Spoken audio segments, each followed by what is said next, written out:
तो तुम? हाँ, मैं वही हूँ जिसने तुम्हें पहले भी कड़ा पाठ पढ़ाया था। और अब दूसरी महत्वपूर्ण बात ध्यान से सुन लो कि मेरे रहते तुम मेरे गुरुदेव को कुछ नहीं कर सकते। कुछ नहीं, समझे तुम?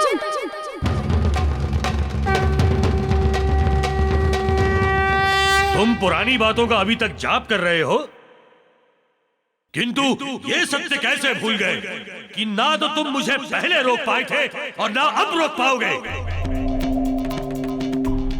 मैं 5 दिन के पश्चात कृष्ण पक्ष की अमावस्या को मैं पुनः आऊंगा तुम्हारे गुरुदेव को अपना ग्रास बनाने के लिए।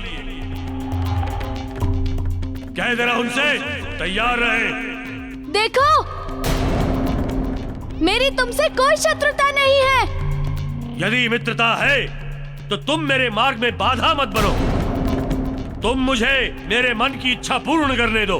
असंभव, नहीं कर पाओगे तुम अपनी इच्छा पूरी, कदापि नहीं कर पाओगे। अतएव तुम्हारे लिए हितकर यही है कि तुम अपने मन मस्तिष्क से इस विचार को निकाल दो। असंभव वानर बालक, मैं अपने मन मस्तिष्क से ये विचार निकाल दूं, असंभव। और तुम मुझे रोक पाओगे, ये भी असंभव है। असंभव को संभव तथा संभव को असंभव मुझे बनाना भली भांति आता है। जिस सूर्य को ग्रहण करने का अधिकार मुझे स्वयं देवताओं ने दिया हो, तुम उसे असंभव करोगे? ऐसा सोचने की मूर्खता भी मत करना वानर बालक। जब तक मैं यहाँ हूँ तब तक मेरे गुरुदेव पर अनिष्ट की एक हल्की छाया भी नहीं पड़ने दूंगा मैं, समझे?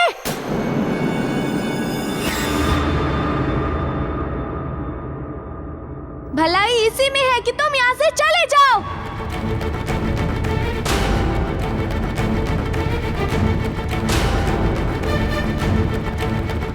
ठीक है, अभी तो मैं जा रहा हूँ, परंतु मेरा पुनः आगमन होगा और मुझे कोई नहीं रोक पाएगा, समझे?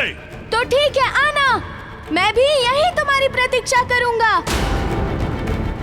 देखता हूँ तुम्हारी मंशा विजय होती है या मेरा संकल्प।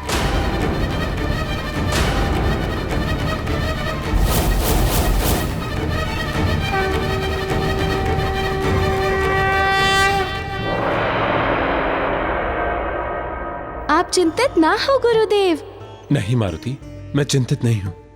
और क्यों चिंतित होऊंगा? ये तो अब नियम में परिवर्तित हो गया है। राहु का आना और आकर मुझे ग्रसना। गुरुदेव, मैं सौभाग्यशाली हूँ जो मुझे आपसे ज्ञान प्राप्त करने का अवसर मिला। आपकी मैं इस कृपा से अनुग्रहित हूँ गुरुदेव, एवं मैं यहाँ से कभी नहीं जाऊंगा। आपकी ही छत्र छाया में रहूंगा जब तक संपूर्ण ज्ञान को आपसे अर्जित नहीं कर लेता। ये मेरा संकल्प है गुरुदेव, दृढ़ संकल्प। यशस्वी भव। तुम्हारा संकल्प पूर्ण हो मारुति। जी गुरुदेव। मैं तुम्हारे शिष्य धर्म से अति प्रसन्न एवं गौरवान्वित हूँ। मैं शीघ्र ही तुम्हारी शिक्षा का अगला चरण आरंभ करूंगा। उसके हेतु मैं तैयार हूँ गुरुदेव। यशस्वी भव।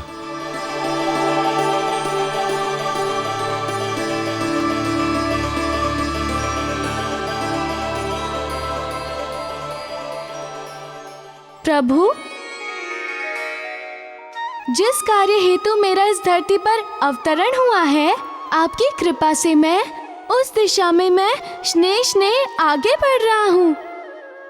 आपकी आज्ञा अनुसार मैं उन समस्त ज्ञानों को एकाग्रता के साथ अपने भीतर संचित कर रहा हूँ प्रभु, जो आपकी लीला में सहभागी बनने वाला है। एवं अब तो आप भी शिक्षा ग्रहण करने हेतु गुरुकुल जाने वाले हैं। और हाँ प्रभु, अब तक सब कुछ नियति के अनुसार ही घटित हो रहा है, जिससे ये स्पष्ट इंगित हो रहा है कि आपकी लीला भी अति शीघ्र आरंभ होने वाली है। आपको मेरा शत शत नमन प्रभु, शत शत नमन। जय श्री राम।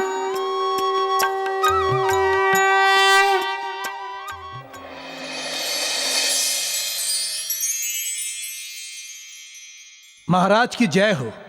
कुल गुरु ऋषि वशिष्ठ पधार रहे हैं।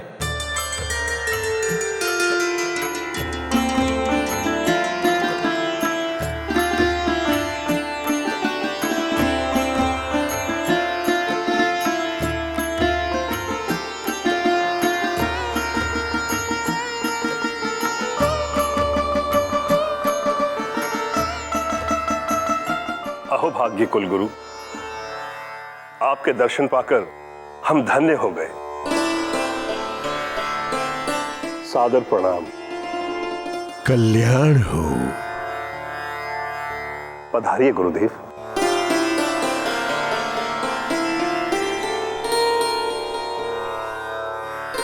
विराजिए कुलगुरु, आसन ग्रहण करें। गुरुदेव हमारा सादर प्रणाम।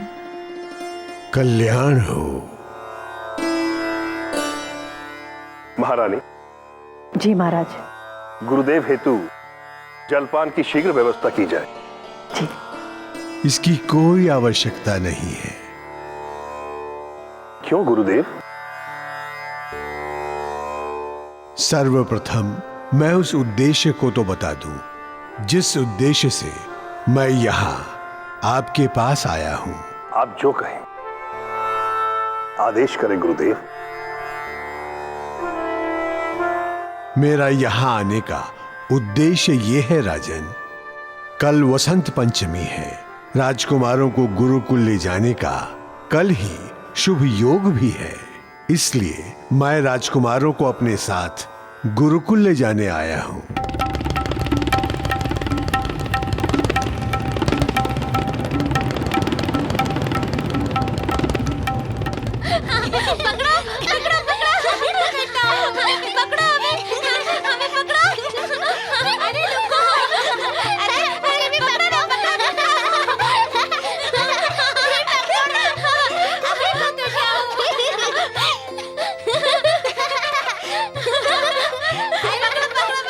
नहीं बच पाओगे तुम दोनों मुझसे।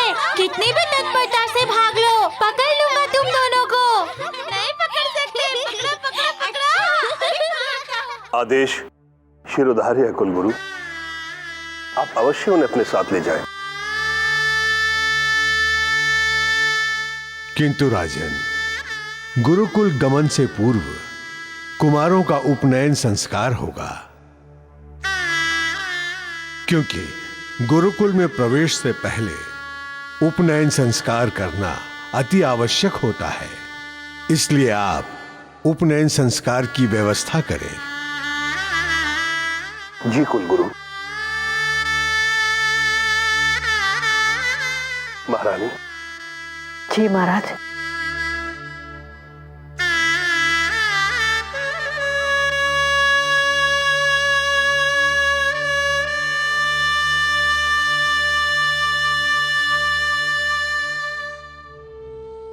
मैं आप सबकी भावनाओं को भली भांति समझ रहा हूं।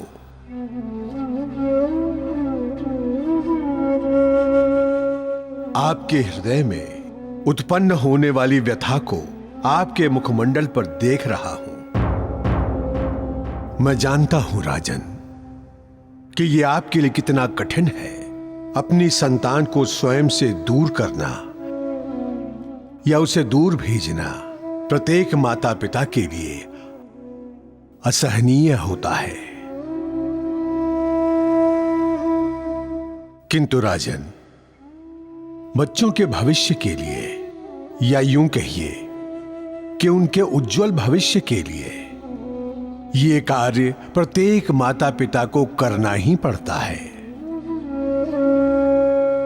और इस कार्य को प्रत्येक माता पिता को हंसते हुए करना चाहिए।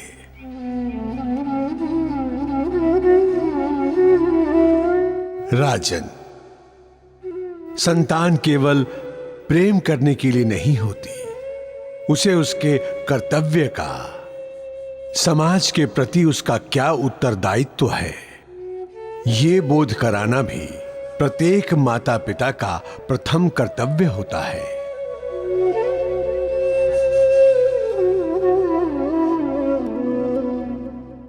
सो इसलिए राजन, दुखी मन से नहीं, अपने मन से, अपने हृदय से विषाद को त्याग कर प्रसन्न चित्त होकर राजकुमारों के उपनयन संस्कार की व्यवस्था करें।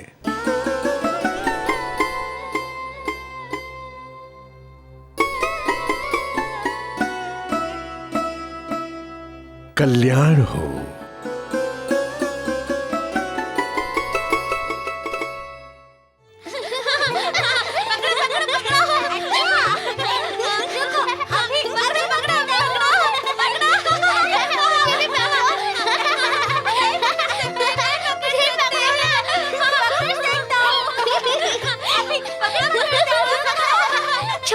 छू लिया, मैंने शत्रुघ्न का हाथ स्पर्श कर लिया। नहीं भैया, आपने नहीं छुआ है। नहीं, आपने हाथ नहीं छुआ है।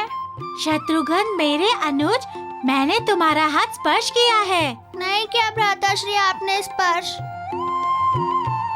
अगर ऐसी बात है तो चलो भ्राताश्री राम के समीप, वो तो सब देख रहे हैं ना। उनका जो निर्णय होगा वो हम दोनों को स्वीकार होगा। हाँ चलिए।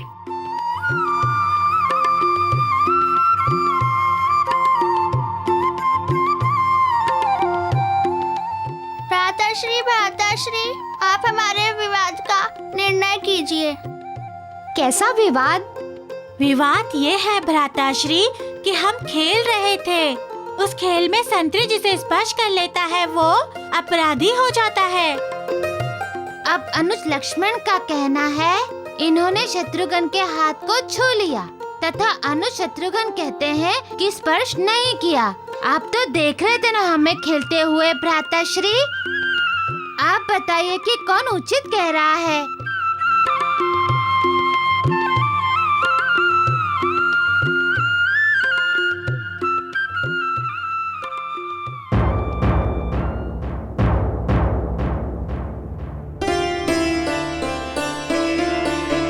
एक क्षण भरत।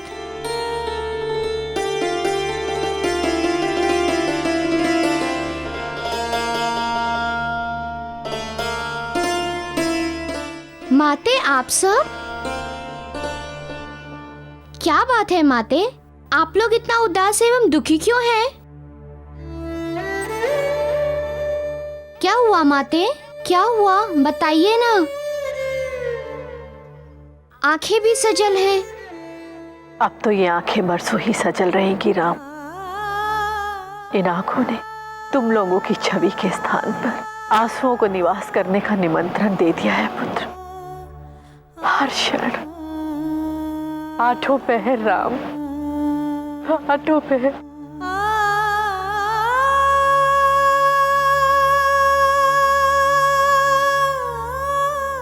ये आप क्या कह रही हैं माते? यही सत्य है पुत्र। अब हमारे नैन तुम लोगों की मूरत देखने को तरस जाएंगे। परंतु क्यों? क्योंकि कल तुम लोग शिक्षा ग्रहण करने हेतु गुरुकुल चले जाओगे। तो इसमें दुखी होने की क्या बात है माते? हम गुरुकुल ही तो जा रहे हैं। जब भी आप लोगों को हमें देखने की इच्छा होगी एक संदेश भेज दीजिएगा, हम आ जाएंगे आपसे मिलने।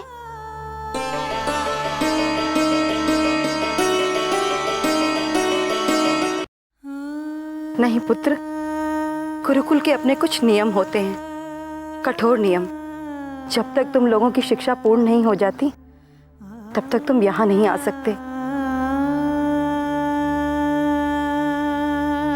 युवावस्था तक तुम्हें वहीं गुरुकुल में अपने गुरु की शरण में रहना होगा। इतने वर्ष? नहीं माते नहीं, हम इतने दिन आपके बिना आपसे दूर नहीं रह सकते। कैसे रहेंगे हम? आप नहीं होंगे वहाँ तो कौन मुझे भोजन कराएगा? हम इतने दिन आपके बिना आपसे दूर नहीं रह सकते। हमें वहाँ लोरी सुना के कौन सुलाएगा माते?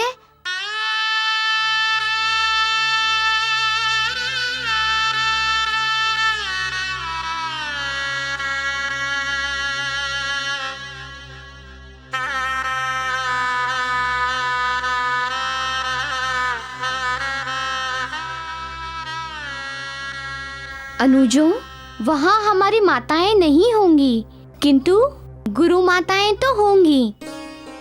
वो भी तो हमारी माता समान है।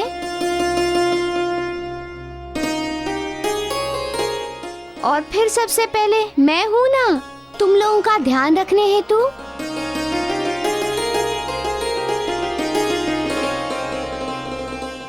मैं अपने अनुजों को किसी भी प्रकार का कष्ट नहीं होने दूंगा।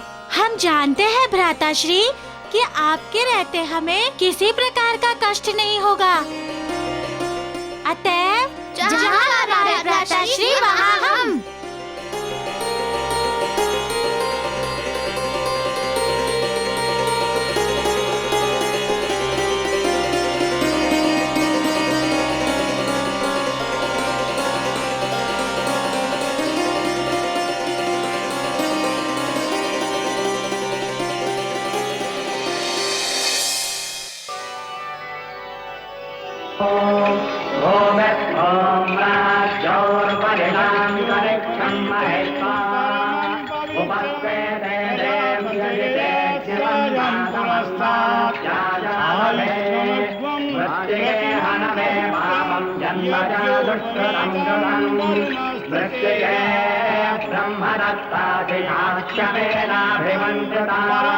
मृत्तिके देहि मे पुष्टिं त्वयि सर्वं प्रतिष्ठितम् मृत्तिके प्रतिष्ठिते सर्वं तन्मे नन्दमृत्तिके ॐ राज्योर्परिणान्तरिक्षं महित्वा उपस्थिते देव्यजिते शिवं नादमन्नास्याजातथे मृत्तिके हन मे पापं जन्मजा दुष्कृतं कृतं मृत्तिके